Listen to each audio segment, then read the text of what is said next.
Welcome back to my channel. So yes, you read it right. I am working a real job in a real world for almost 2 years already now. So yeah.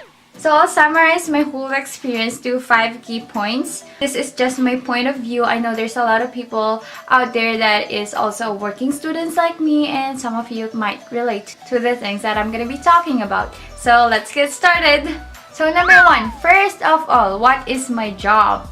I am a healthcare aide. So first, ano nga ba ang ginagawa ng isang HCA? So as a healthcare aide, we provide essential and important daily living support and comfort to patients, clients, or residents. We also assist on bathing, toileting, dressing, grooming, and other personal hygiene activities. We also assist with their walking or their mobility and exercises if needed. It may seem impossible for someone like me since I am not that tall enough, I am not that strong enough to lift. I am not that old enough to do this kind of job, but luckily I am blessed. I have this employer that accepted me and believed on what I am capable of doing. So when Anna came along, I had to realize that care came in any size.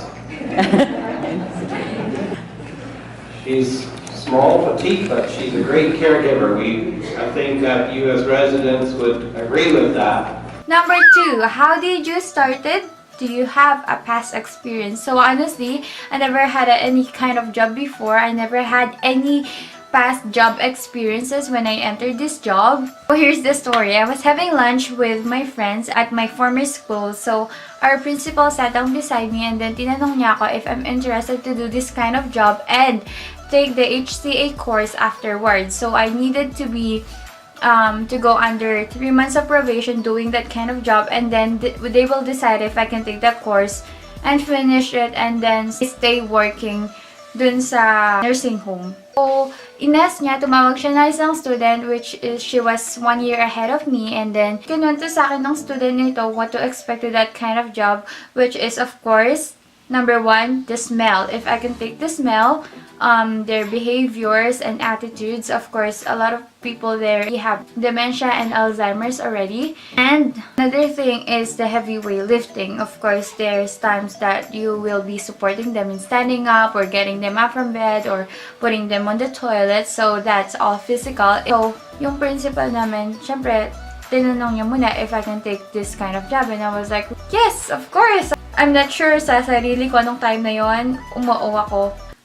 Kaya naman. Number 3, how did I balance my school and work?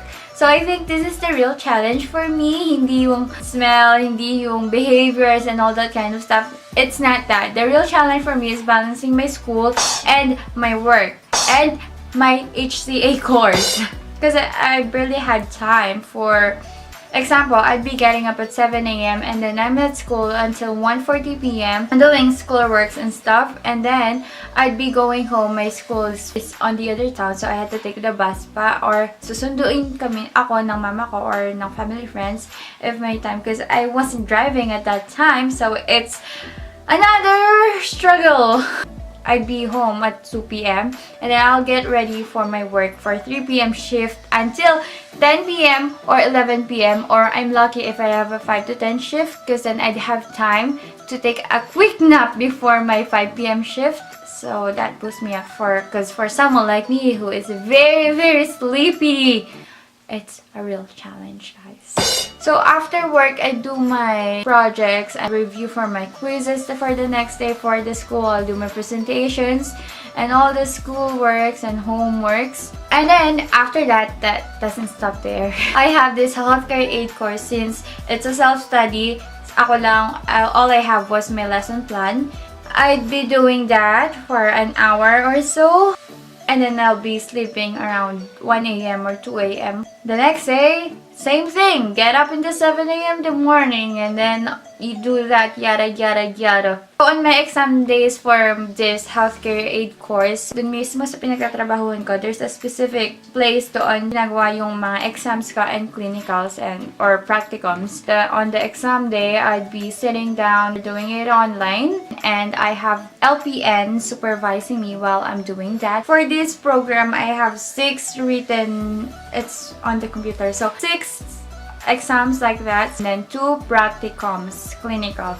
So the challenge of this self-study thingy is that you have to be motivated. Walang time para tamarin. And there's a lot. You have so much stuff to study, so no time for being tamad.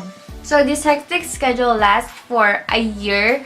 1 year, ganun yung schedule ko. School sa umaga, trabaho sa gabi. In the middle of the night, you'll be studying. And then, weekends, you are still working on weekends. And also don't forget the diploma exams while you're in grade 12. Number 4, of course, all your sacrifices will be worth it. It will all be paid off with shining, shimmering diploma and certificates.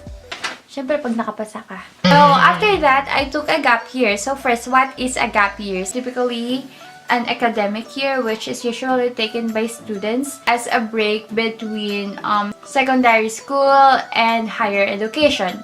Thank you, Google. So this is the time that you can take to work and save money for your future, because we all know university and college are golden expensive.